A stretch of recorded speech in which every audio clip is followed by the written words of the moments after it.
Alors, Anne, qu'est-ce qu'on fait ? On commence par la vidéo de Bertrand ou toi d'abord ? Allez, toi d'abord.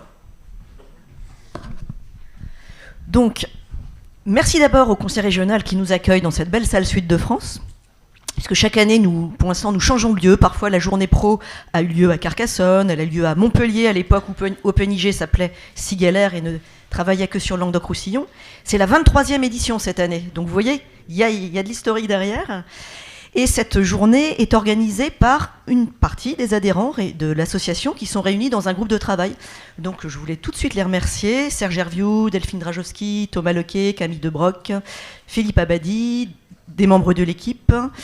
Et je pense que j'en oublie, mais toutes les personnes du groupe de travail, vraiment, puisque c'est une journée qui est ouverte à aussi bien collectivités, entreprises, étudiants, etc., mais qui est vraiment pensée par des adhérents de l'association pour essayer de coller aux besoins. De quoi avons-nous envie de parler cette année ? Donc, de sortir de la géométrie du placard.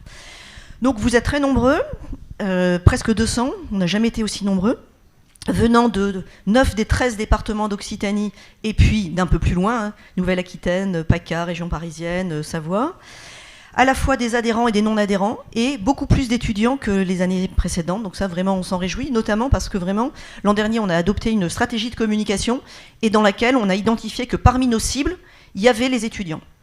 Donc on est ravis de cela. Et donc vous verrez, donc, l'idée, c'est vraiment de laisser la place belle aux échanges, pour pouvoir évidemment profiter des interventions, des temps de questions, mais aussi des temps de pause pour réseauter, pour aller voir les sponsors, pour que les étudiants aillent voir des professionnels, pour que vous puissiez discuter de vos projets. C'est vraiment l'un des objectifs de cette 23e édition de la journée professionnelle. Et donc maintenant, Bertrand Montubert, qui s'excuse de n'être présent, a préparé une petite vidéo.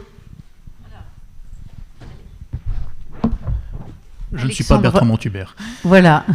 Ceux qui sont debout au fond, vous avez le droit de venir vous asseoir. Il y a plein de places devant. Profitez-en parce que sans ça, la journée va vous sembler longue. Bonjour à toutes et à tous. Sortons la géomatique du placard.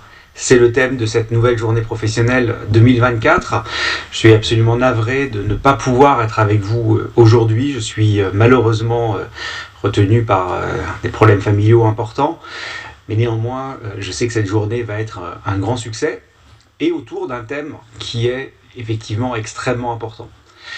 Extrêmement important puisque la géomatique, c'est ce secteur qui est à la fois extrêmement performant, qui fait l'objet d'une grande technicité et qui est finalement mal connu. Beaucoup d'acteurs utilisent les résultats de la géomatique sans véritablement le savoir. Beaucoup d'acteurs vont aussi géolocaliser ou localiser des données sans forcément connaître la manière dont on peut le faire de manière utile, efficace et en suivant des bonnes pratiques. Donc sortir la géométrie du placard, c'est évidemment quelque chose qui est absolument essentiel.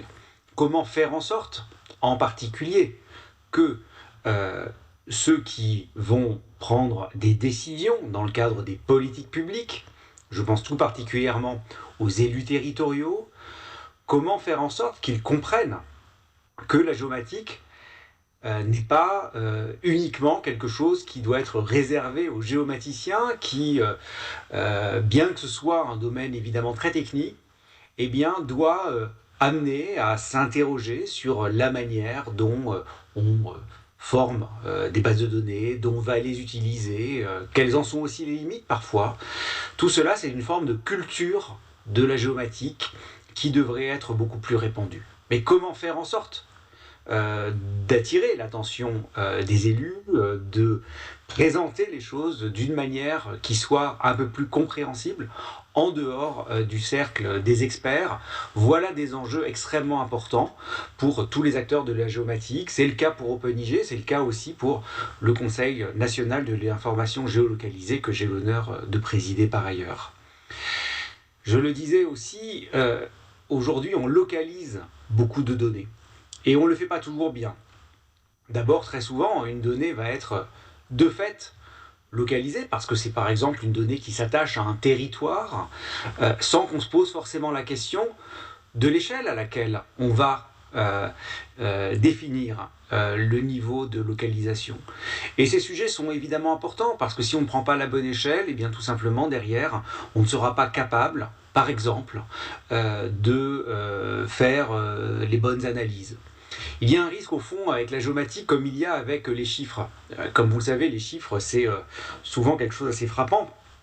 Moi-même qui suis mathématicien, j'ai toujours beaucoup de méfiance sur l'utilisation des chiffres, en particulier beaucoup d'indicateurs qui ne sont pas suffisamment interrogés parce que la puissance du chiffre, d'une certaine manière, eh bien, vient l'emporter sur le sens de ce qu'il y a derrière. Est-ce que tout simplement le calcul mène à quelque chose qui fait sens? Comme je le dis souvent, je peux très souvent calculer des nombres.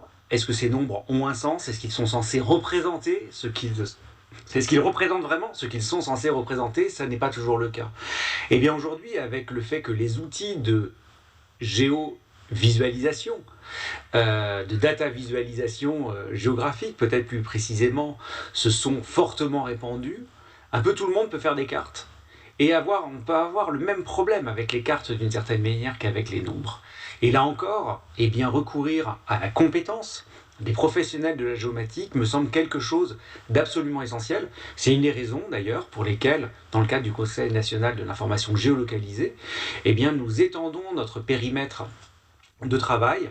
Nous avons lancé un travail avec les acteurs de la santé, par exemple, parce que là aussi, la localisation dans le domaine de la santé doit se faire en utilisant des standards qui sont appropriés pour pouvoir derrière faire les bons appariements entre des bases de données, par exemple. Donc voilà quelques exemples dont j'aurais été très heureux de pouvoir discuter avec vous pendant cette journée. Pardon encore pour cette absence bien indépendante de ma volonté, je vous prie de le croire.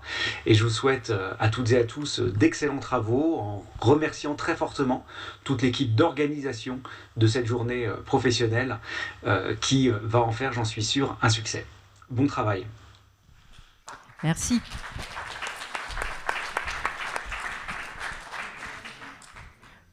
Nous lui transmettrons nos remerciements vraiment d'avoir fait ça au pied levé hier après-midi, donc c'est bien sympa.